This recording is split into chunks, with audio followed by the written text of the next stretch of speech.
안녕하세요. 지혜의 황혼입니다. 세월이 주는 깊은 깨달음, 함께 나누며 걸어가겠습니다. 금요일 아침 6시였습니다. 창밖은 아직 어둠이 채 가시지 않았고, 아파트 단지는 고요했지만, 저는 이미 부엌에서 움직이고 있었습니다. 손주 준호의 등원 가방을 챙기는 일은 이제 제 아침 루틴이 되어버렸습니다. 여벌 옷 2벌, 기저귀 6장, 물티슈, 간식통에 바나나 반 개와 치즈 2조각. 가방 지퍼를 닫으며 무릎이 욱신거렸습니다. 어젯밤 파스를 붙이고 잤는데도 통증은 여전했고, 쪼그려 앉았다 일어설 때마다 허리에서 뭔가 삐걱거리는 소리가 났습니다. 시계를 보니 6시 20분. 딸 은정이가 준호를 데려올 시간까지 40분 남았습니다. 냉장고를 열어 준호가 좋아하는 요구르트를 꺼내 식탁에 올려놓고 아이 식판도 미리 준비해 두었습니다. 설거지를 하다가 문득 손목이 시큰거려서 잠시 물을 끄고 손목을 돌려봤습니다. 요즘 설거지만 하면 손목이 아픈데 병원은 계속 미루고 있었습니다. 준호를 봐야 하니까요. 7시 정각, 초인종이 울렸습니다.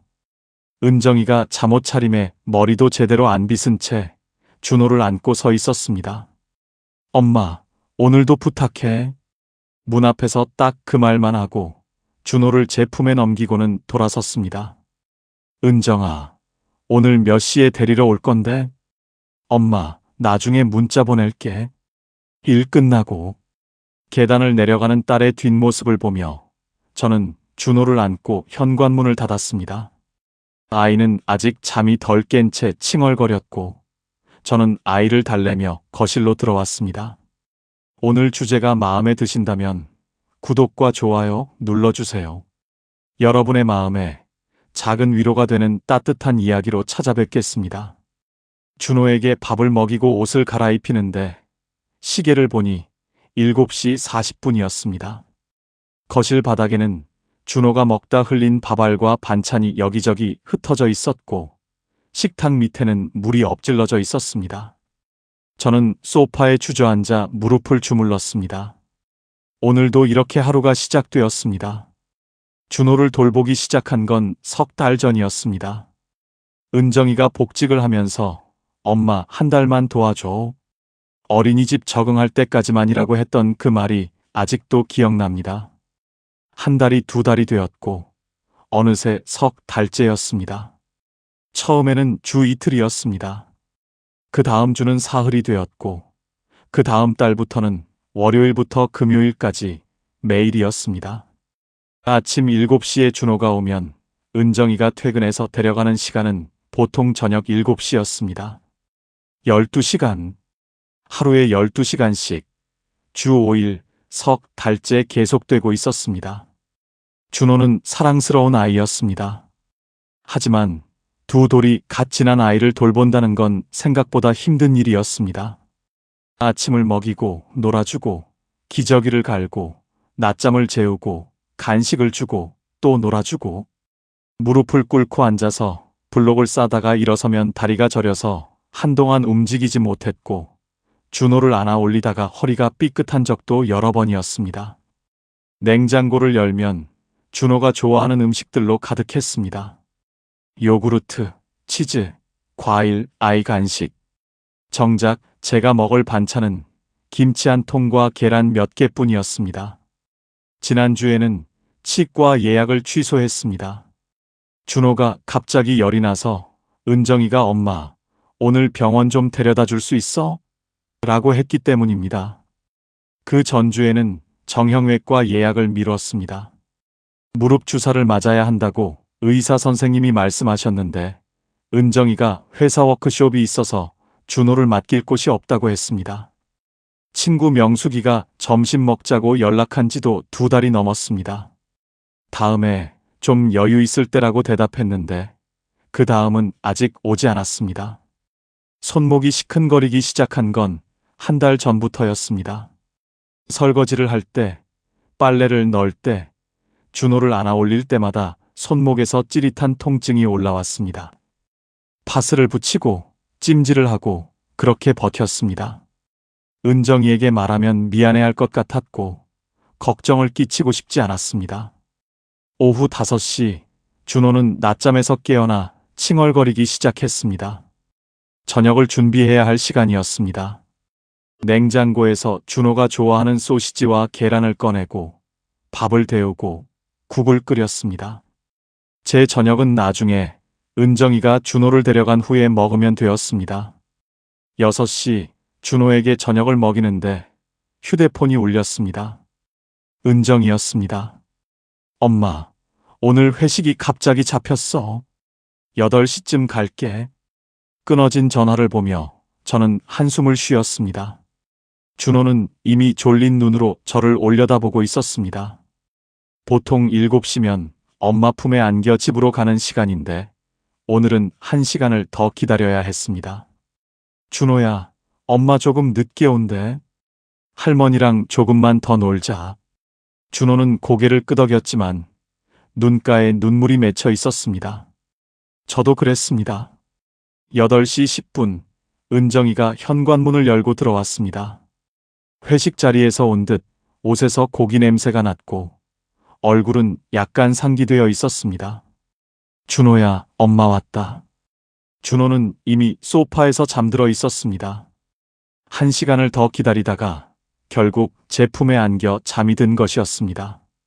엄마, 미안. 회식이 길어져서. 은정이가 가방을 소파에 던지며 말했습니다. 괜찮아. 준호 저녁 먹고 목욕도 시켰어. 옷도 다 갈아입혔고. 고마워, 엄마. 근데 내일도 좀 부탁할 수 있어? 내일? 내일은 토요일인데. 저는 조심스럽게 물었습니다. 토요일은 원래 은정이가 준호를 보는 날이었습니다. 유일하게 제가 쉴 수 있는 날이었습니다. 회사 사람들이랑 등산 가기로 했거든. 팀 워크숍 같은 거. 엄마가 봐주면 되잖아. 어디 가실 것도 아니고. 그 말을 듣는 순간 가슴 한쪽이 서늘해지는 느낌이었습니다. 어디 가실 것도 아니고. 말 자체는 틀리지 않았습니다. 저는 실제로 특별히 나갈 계획이 없었고 약속도 없었습니다. 하지만 그 말 속에는 뭔가 다른 것이 담겨 있었습니다. 어디 안 가니까 당연히 봐줄 수 있다는 전제. 나가지 않는 것과 쉬는 것은 다른데 그 차이는 중요하지 않다는 태도. 제 토요일은 그냥 비어있는 시간이라는 가정. 은정아, 그래도 일요일은. 엄마, 나도 가끔은 쉬어야 하잖아. 맨날 일하고 애 보고. 나도 힘들어. 은정이가 약간 짜증 섞인 목소리로 말했습니다. 저는 입을 다물었습니다. 그렇죠, 은정이도 힘들겠죠. 직장 생활과 육아를 병행하는 게 쉬운 일은 아니니까요. 알았어. 내일 몇 시에 데려올 건데? 8시쯤? 등산 일찍 가야 해서. 8시. 일요일 아침 8시에 준호가 온다는 말이었습니다. 그럼 내일 저녁에는 일찍 데려갈 수 있어? 글쎄, 등산 끝나고 저녁도 먹기로 했는데. 한 9시? 은정이는 이미 잠든 준호를 안아들며 말했습니다. 그럼 내일 봐, 엄마. 고마워. 현관문이 닫혔습니다. 저는 거실 한가운데 서서 텅 빈 공간을 바라봤습니다. 소파에는 준호가 놀다가 흘린 과자 부스러기가 있었고 식탁에는 아직 설거지할 그릇들이 쌓여 있었습니다. 시계를 보니 8시 20분이었습니다. 오늘 아침 6시부터 지금까지 14시간이 넘게 준호를 봤습니다. 그리고 내일도 일요일에도 또 12시간 이상을 준호와 함께 보내야 했습니다. 어차피 집에 계시잖아. 은정이의 그 말이 계속 귓가에 맴돌았습니다. 저는 설거지를 시작했습니다. 찬물에 손을 담그자 손목이 또 시큰거렸지만 그냥 참았습니다. 설거지를 마치고 거실을 정리하고 준호가 내일 입을 옷을 미리 꺼내 놓았습니다. 모든 걸 끝내고 침대에 누운 시간은 10시가 넘어서였습니다. 천장을 바라보며 누워 있는데 눈물이 핑 돌았습니다. 왜 눈물이 나는지 정확히 알 수는 없었습니다. 화가 나서? 서운해서? 억울해서? 그것도 아니면 그냥 피곤해서? 그저 가슴 한쪽이 텅 빈 것 같았고 무언가 잘못되어 가고 있다는 느낌만이 있었습니다. 현관문이 닫혔습니다. 저는 한동안 그 자리에 서 있었습니다. 가슴 한쪽이 무거웠습니다. 왜 나는 안 된다고 말하지 못했을까? 말이 목구멍까지 올라왔다가 다시 내려간 이유를 생각해 봤습니다. 이상했습니다. 은정이는 나도 쉬어야 한다고 말할 수 있었습니다.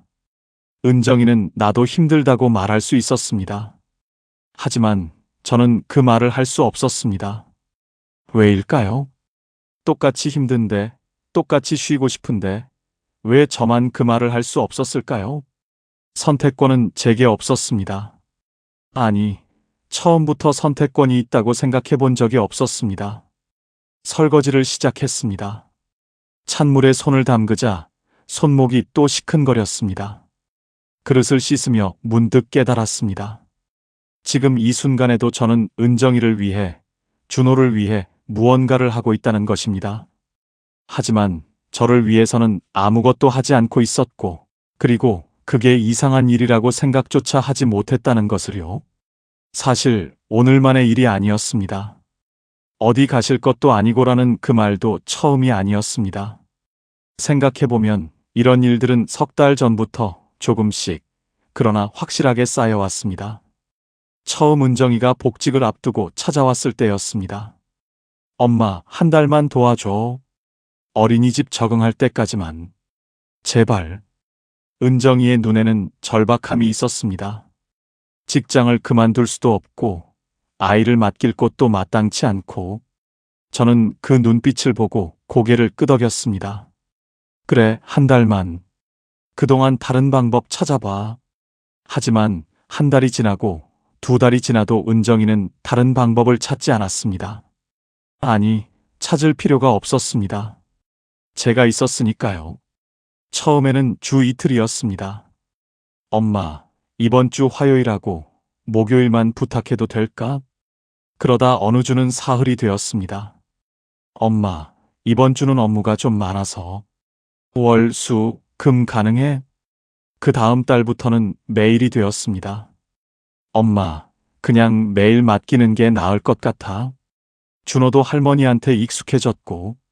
괜찮지? 저는 매번 괜찮아라고 대답했습니다. 실제로는 무릎이 아파서 파스를 붙이고 있었지만 괜찮다고 했습니다. 손목이 시큰거려서 밤에 잠을 설쳤지만 괜찮다고 했습니다. 친구들의 연락을 차일피일 미루고 있었지만 괜찮다고 했습니다. 그리고 어느 순간부터 은정이는 더 이상 물어보지도 않았습니다. 엄마, 이번 주는? 이라는 말 대신 엄마, 내일 8시에 데려갈게라는 통보가 되었습니다. 괜찮아? 라는 질문 대신 고마워라는 인사가 되었습니다. 제 대답은 늘 정해져 있었고 은정이도 그걸 알았으니까요. 그 과정에서 바뀐 건 또 있었습니다. 은정이의 연락 내용이었습니다. 석 달 전만 해도 은정이는 이런 문자를 보냈습니다. 엄마, 오늘 많이 힘드시죠? 고생하셨어요. 엄마, 요즘 무릎은 좀 어때요? 하지만 지금은 달랐습니다. 휴대폰을 꺼내 은정이와의 대화창을 열어봤습니다. 지난 일주일간 받은 문자들이 쭉 나열되어 있었습니다. 엄마, 내일 준호 옷 좀 챙겨줘. 엄마, 준호 기침하면 약 먹여줘.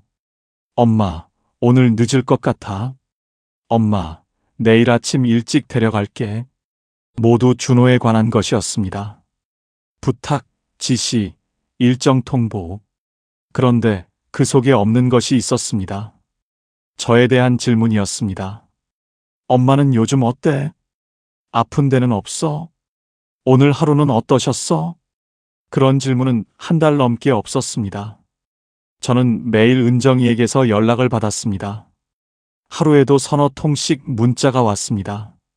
하지만 그 많은 연락 속에 정작 제 안부를 묻는 말은 없었습니다. 은정이는 매일 저에게 연락하지만 요즘에 저는 알지 못했습니다. 제 무릎이 얼마나 아픈지, 손목이 얼마나 불편한지, 밤에 잠을 설치는지. 아니, 알려고 하지 않았습니다. 그럴 필요가 없었으니까요. 어차피 제 대답은 괜찮아일 테니까요. 그렇게 저는 은정이에게 점점 투명해지고 있었습니다. 딸이 매일 연락하는 엄마이지만 동시에 아무도 궁금해하지 않는 사람.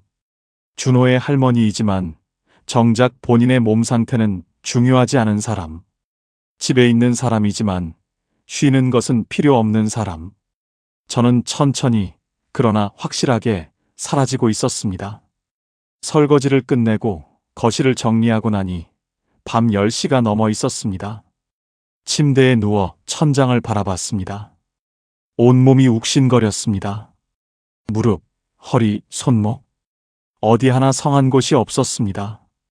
휴대폰을 들어 불을 켰습니다. 은정이에게서 온 마지막 문자는 8시 50분이었습니다. 엄마, 내일 아침 8시에 데려갈게. 미리 준비해 놔줘. 저는 대화창을 위로 스크롤해 올렸습니다. 일주일, 2주일, 한 달.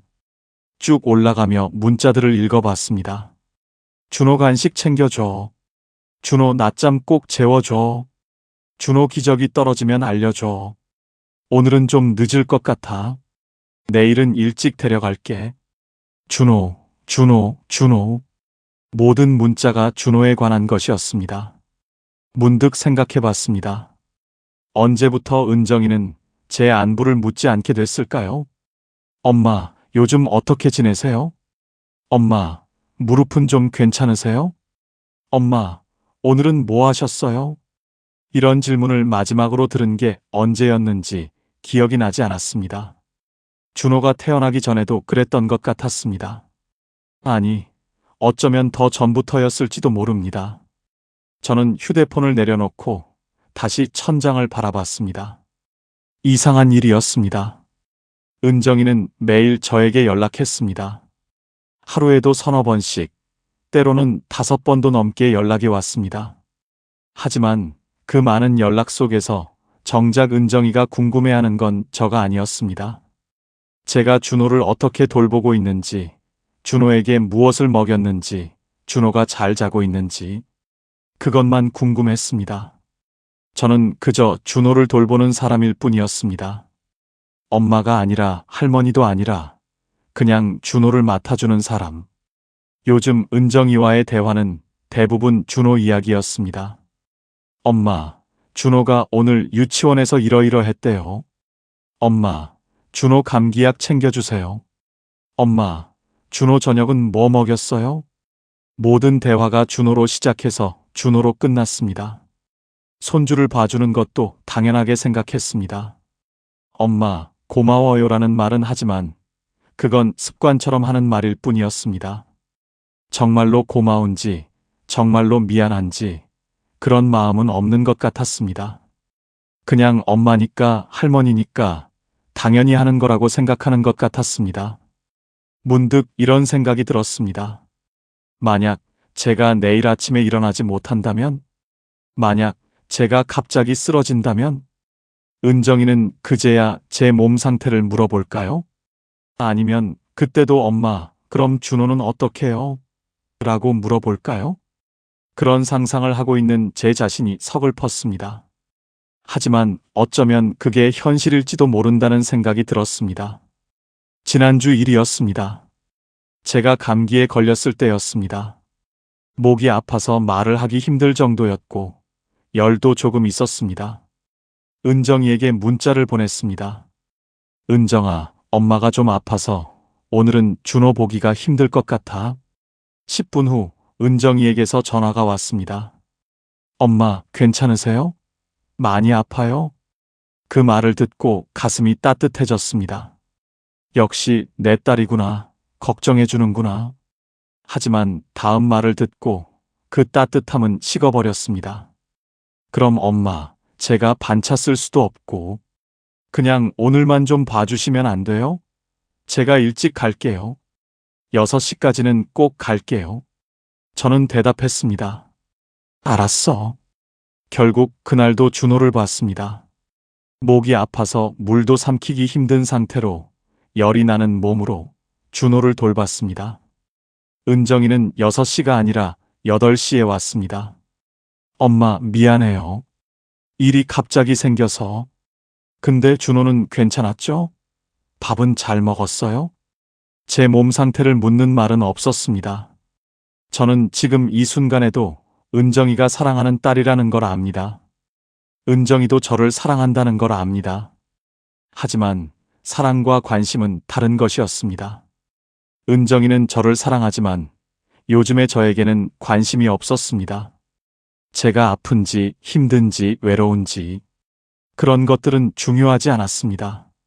중요한 건 제가 내일도 준호를 봐줄 수 있는지 그것뿐이었습니다. 그렇게 생각하니 눈물이 났습니다. 소리 없이 조용히 눈물이 흘러내렸습니다. 저는 매일 연락받는 사람인데 요즘에 저는 아무도 모르고 있었습니다.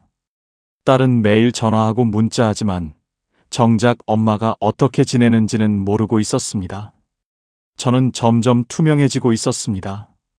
보이지만 보이지 않는 사람, 필요하지만 궁금하지 않은 사람, 연락은 많이 받지만 아무도 안부를 묻지 않는 사람, 매일 함께 있지만 천천히 사라지고 있는 사람, 그런 사람이 되어가고 있었습니다. 하지만 저는 멈추지 못했습니다. 다음 날 토요일 아침 8시 초인종이 울렸을 때도 저는 문을 열었습니다. 은정이가 준호를 안고 서 있었습니다. 엄마, 고마워. 저녁에 올게. 그리고 돌아섰습니다. 저는 준호를 안고 현관문을 닫으며 생각했습니다. 왜 나는 안 된다고 말하지 못했을까? 왜 나는 오늘은 힘들다고 말하지 못했을까? 그 이유를 생각해 봤습니다. 첫 번째는 익숙함 때문이었습니다. 평생을 그렇게 살아왔으니까요. 결혼하고 나서는 남편을 위해, 아이를 위해, 시부모님을 위해 항상 누군가를 우선으로 두고 살았습니다. 제 일정은 언제나 뒤로 미뤄졌고 제 몸 상태는 나중에 챙기면 되는 것이었습니다. 엄마니까, 아내니까, 며느리니까. 그렇게 살다 보니 이제는 그게 당연해졌습니다. 제 시간을 내어주는 것이, 제 몸이 힘들어도 참는 것이 자연스러운 일이 되어버렸습니다. 두 번째는 손주에 대한 마음 때문이었습니다. 준호는 정말 사랑스러운 아이였습니다. 제 품에 안겨 잠들 때, 제 손을 잡고 웃을 때, 할머니라고 부를 때, 그 순간들은 진심으로 행복했습니다. 준호를 돌보는 게 싫은 게 아니었습니다. 다만 이렇게까지 해야 하는지, 제 몸이 이렇게 힘든데도 계속해야 하는지, 그게 의문이었을 뿐입니다. 하지만 그런 의문을 입 밖에 내면 어떻게 될까요? 엄마가 손주를 부담스러워하네. 엄마가 우리 아이를 싫어하나 봐. 그런 오해를 받고 싶지 않았습니다. 세 번째는 딸에 대한 미안함 때문이었습니다. 은정이도 힘들다는 걸 알았습니다. 직장 생활을 하면서 육아를 병행하는 게 얼마나 힘든지 충분히 이해했습니다. 은정이가 아침마다 화장도 제대로 못하고 나가는 모습을 봤습니다. 저녁에 지친 얼굴로 준호를 데리러 오는 모습도 봤습니다. 그런 딸에게 제가 힘들다고 말하면 딸은 더 힘들어질 겁니다. 그래서 저는 참았습니다. 내가 조금만 더 힘내면 되지. 나는 집에 있으니까 괜찮아. 딸보다는 내가 낫지. 그렇게 스스로를 설득했습니다. 네 번째는 외할머니로서의 책임감 때문이었습니다. 주변에서 늘 들었던 말들이 있었습니다. 외할머니가 봐줘야지 누가 봐줘요? 요즘 시대에 외손주 안 봐주면 딸이 얼마나 힘들겠어요. 할 수 있을 때 도와줘야지. 나중에 후회해요. 그 말들이 제 머릿속에 박혀 있었습니다. 외할머니는 당연히 손주를 봐줘야 하는 거라고, 그게 도리라고 그렇게 배웠습니다. 그래서 힘들어도 계속했습니다. 아파도 계속했습니다. 제 시간이 없어져도 계속했습니다. 그게 옳은 일이라고 믿었으니까요. 하지만 지금 와서 생각해보니 이상한 일이었습니다. 도와주는 것과 소진되는 것은 다른 일인데 저는 그 경계를 몰랐습니다. 사랑하는 것과 제가 사라지는 것은 다른 일인데 저는 그 차이를 구분하지 못했습니다. 저는 평생 누군가를 위해 사는 법은 배웠지만 저를 위해 선을 긋는 법은 배우지 못했습니다. 안 되라고 말하는 법을, 오늘은 힘들어라고 말하는 법을 아무도 가르쳐 주지 않았습니다. 오히려 그런 말을 하는 게 이기적인 것처럼, 나쁜 엄마인 것처럼, 차갑고 무책임한 사람인 것처럼 여겨졌습니다. 그래서 저는 계속 괜찮아라고 말했습니다. 실제로는 괜찮지 않았지만 괜찮다고 말하는 게 제 역할이라고 생각했습니다. 그렇게 살다 보니 어느새 저는 정말로 투명해져 있었습니다. 딸도 손주도 모두가 제가 괜찮을 거라고 믿었습니다. 제가 늘 그렇게 말해왔으니까요. 제가 늘 그렇게 해왔으니까요. 그리고 저도 그게 당연하다고 생각했습니다. 지금 이 순간까지도요. 그날 오후 4시쯤이었습니다. 준호는 낮잠에서 깨어나 거실에서 블록을 쌓으며 놀고 있었습니다. 저는 부엌에서 준호의 저녁을 준비하고 있었습니다. 휴대폰이 울렸습니다. 은정이었습니다. 엄마, 나 지금.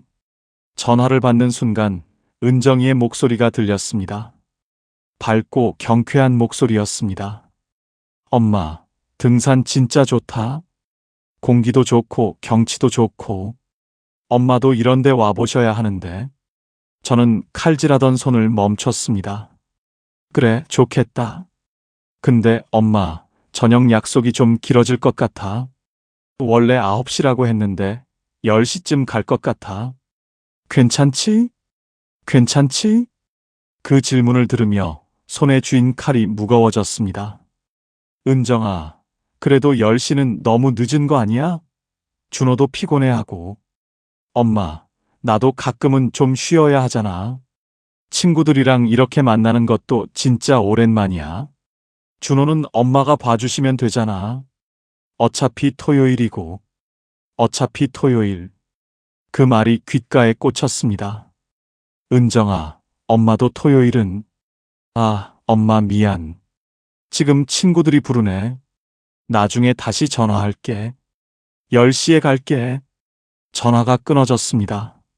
저는 한동안 꺼진 휴대폰 화면을 바라봤습니다. 엄마도 이런 데 와보셔야 하는데. 은정이가 한 그 말이 자꾸 떠올랐습니다. 산에 가보라고, 공기 좋은 데 가보라고. 하지만 저는 지금 준호를 보고 있었습니다. 은정이가 산에 갈 수 있는 건 제가 여기 있기 때문이었습니다. 은정이가 친구들과 저녁을 먹을 수 있는 건 제가 준호를 맡았기 때문이었습니다. 그런데 은정이는 그걸 모르는 것 같았습니다. 아니, 알지만 중요하게 생각하지 않는 것 같았습니다. 저는 다시 저녁 준비를 시작했습니다. 당근을 썰고, 감자를 삶고, 고기를 볶았습니다. 준호가 뒤에서 할머니, 배고파라고 말했습니다. 그래, 조금만 기다려. 금방 줄게. 준호에게 저녁을 먹이는데 문득 깨달았습니다. 저는 아직 점심을 먹지 않았다는 것을. 아침에 준호가 와서 준호 밥을 챙기고 놀아주고 재우고 정신없이 하루가 지나갔고 저는 제 끼니를 챙길 틈이 없었습니다. 배가 고팠지만 크게 느껴지지 않았습니다. 이제는 이것도 익숙해진 것 같았습니다. 제 배고픔보다 준호의 배고픔이 먼저였고 제 식사보다 준호의 식사가 우선이었습니다. 그게 당연한 것처럼 느껴졌습니다. 저녁 6시가 되었습니다. 준호는 밥을 다 먹고 다시 놀기 시작했습니다. 7시, 8시, 9시. 시간은 계속 흘러갔고 준호는 점점 졸려했습니다. 9시 반, 준호가 제 품에 안겨 잠들었습니다. 보통 은정이가 데려가는 시간보다 2시간이나 지난 시간이었습니다. 10시 10분, 초인종이 울렸습니다. 은정이가 들어왔습니다. 옷에서는 고기 냄새와 술 냄새가 났고 얼굴은 상기되어 있었습니다. 엄마, 미안. 조금 늦었지? 아, 오늘 진짜 재밌었어. 오랜만에 제대로 쉰 것 같아. 은정이는 소파에 가방을 던지며 말했습니다. 저는 잠든 준호를 안고 서 있었습니다. 준호 벌써 잤네? 엄마, 고생하셨어요. 고생하셨어요. 그 말을 들으며 무언가가 가슴속에서 부서지는 느낌이었습니다. 은정이는 오늘 하루 종일 쉬었습니다. 산을 오르고 친구들과 웃고 저녁을 먹고 제대로 쉰 하루였습니다. 하지만 저는 오늘 아침 6시부터 지금까지 16시간 동안 준호를 봤습니다. 점심도 거르고 무릎이 아파도 참고 계속 움직였습니다. 그런데 은정이는 그저 고생하셨어요 라는 한마디만 했습니다. 가볍게 마치 인사처럼. 은정아. 제 입에서 나온 목소리는 떨리고 있었습니다. 응? 엄마도 오늘 하루 쉬고 싶었어. 그 말을 꺼내는데 저는 70년이 걸렸습니다. 그 말은 사실 오늘 하루치가 아니었습니다. 석 달치가 한꺼번에 나온 말이었습니다. 그 말을 하고 나서 저 스스로도 놀랐습니다. 처음으로 제 마음을 말한 것 같았습니다. 은정이도 잠시 멈칫했습니다. 엄마, 그게 무슨... 엄마는 집에 계셨잖아요. 집에 있는 게 쉬는 게 아니야. 준호 보는 게 쉬는 게 아니야. 엄마, 갑자기 왜 그러세요? 화나셨어요? 은정이의 목소리에 당황함이 섞여 있었습니다. 저는 아무 말도 할 수 없었습니다. 화가 난 건지, 서운한 건지, 억울한 건지, 그저 가슴이 답답하고 목이 메는 것 같았습니다. 엄마, 미안해요. 다음에는 일찍 올게요. 은정이는 잠든 준호를 제 품에서 받아 안았습니다. 그럼 내일 봐요, 엄마. 현관문이 닫혔습니다. 저는 텅 빈 거실에 홀로 남았습니다. 무릎이 욱신거렸고 허리가 뻐근했고 온몸이 무거웠습니다. 하지만 그보다 더 무거운 건 마음이었습니다. 처음으로 제 마음을 말했는데 은정이는 알아듣지 못했습니다. 아니, 알아듣고 싶지 않았던 것 같았습니다. 그날 밤 저는 한참 동안 소파에 앉아 있었습니다. 창밖은 어두웠고 아파트는 조용했습니다. 그리고 저는 생각했습니다. 이대로는 안 되겠구나. 무언가를 바꿔야 하겠구나. 하지만 어떻게 바꿔야 할지는 아직 몰랐습니다. 그날 밤 잠을 이룰 수 없었습니다. 침대에 누워 천장을 바라보며 계속 생각했습니다.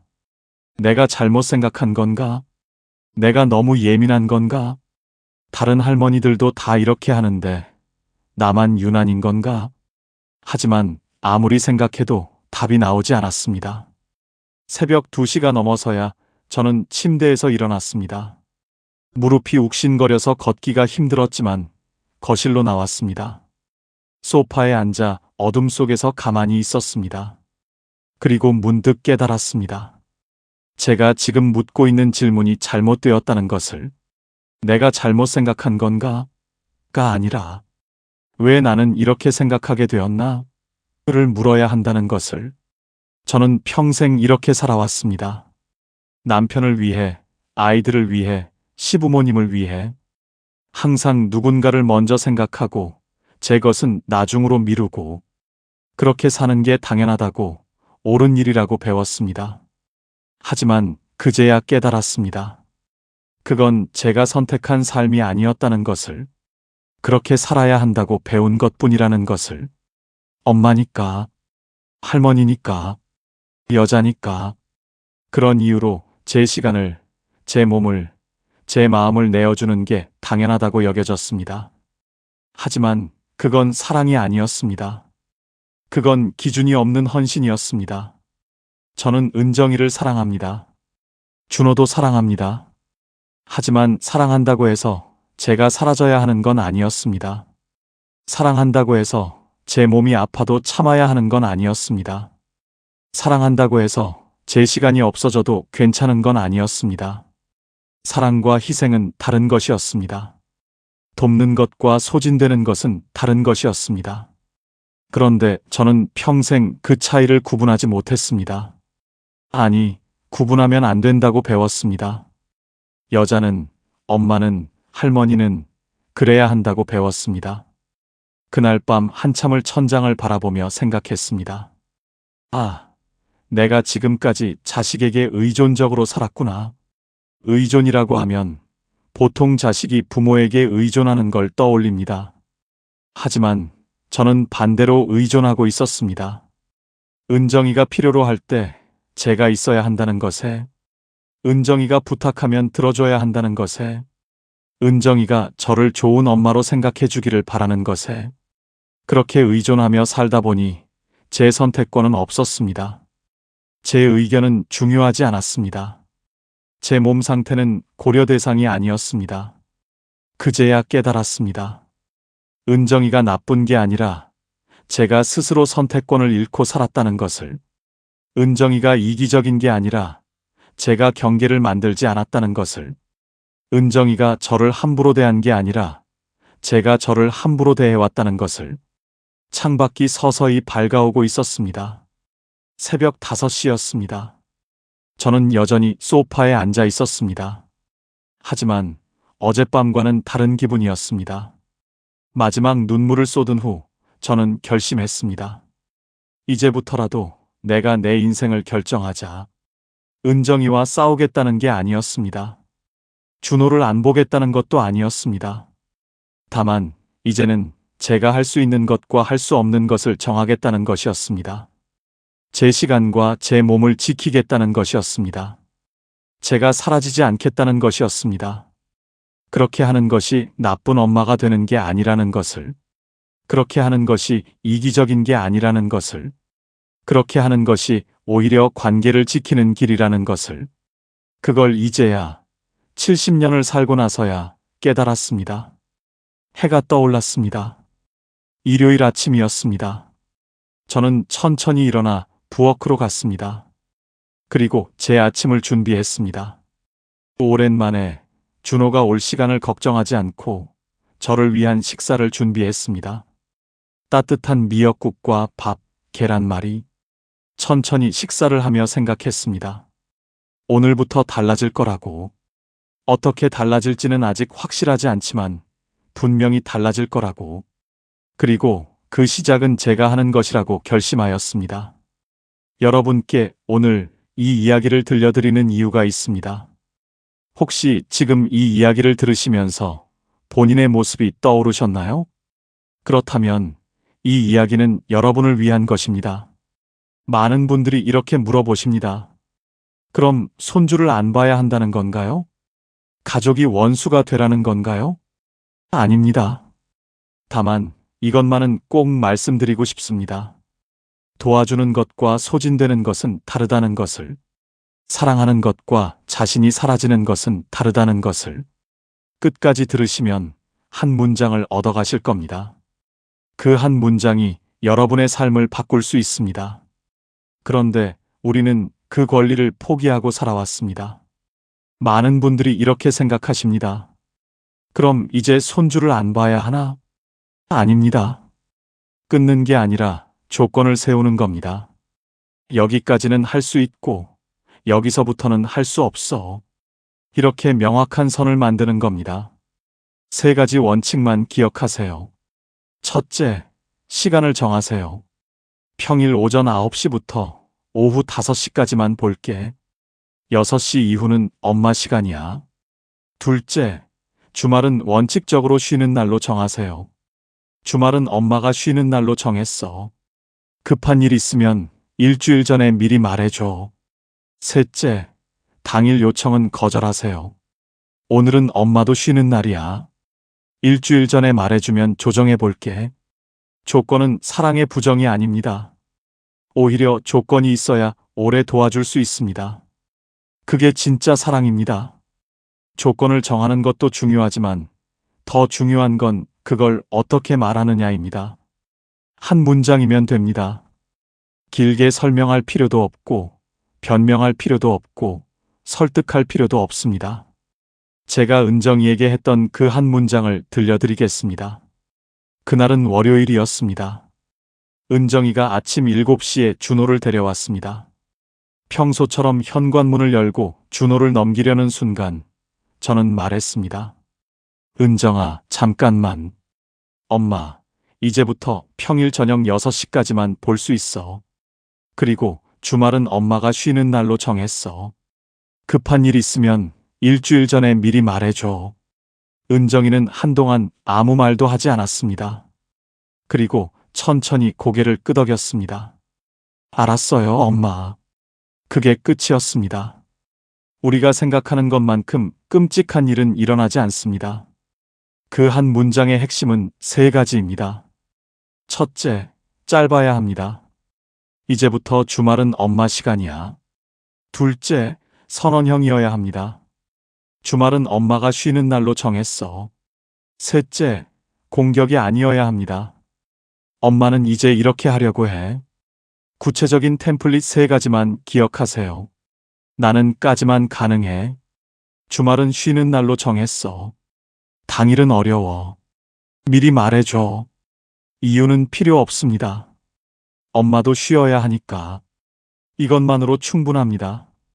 그 한 문장이 여러분의 삶을 바꿀 겁니다. 그날 이후 달라진 게 있을까요? 극적인 변화는 없었습니다. 은정이가 갑자기 사과한 것도 아니었습니다.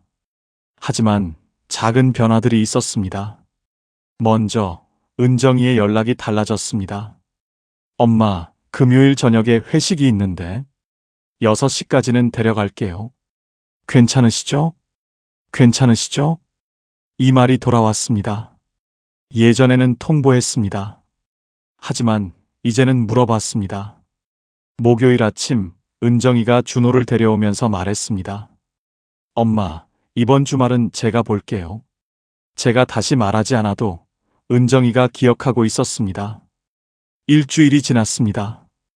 은정이는 6시가 되기 전에 준호를 데려갔습니다.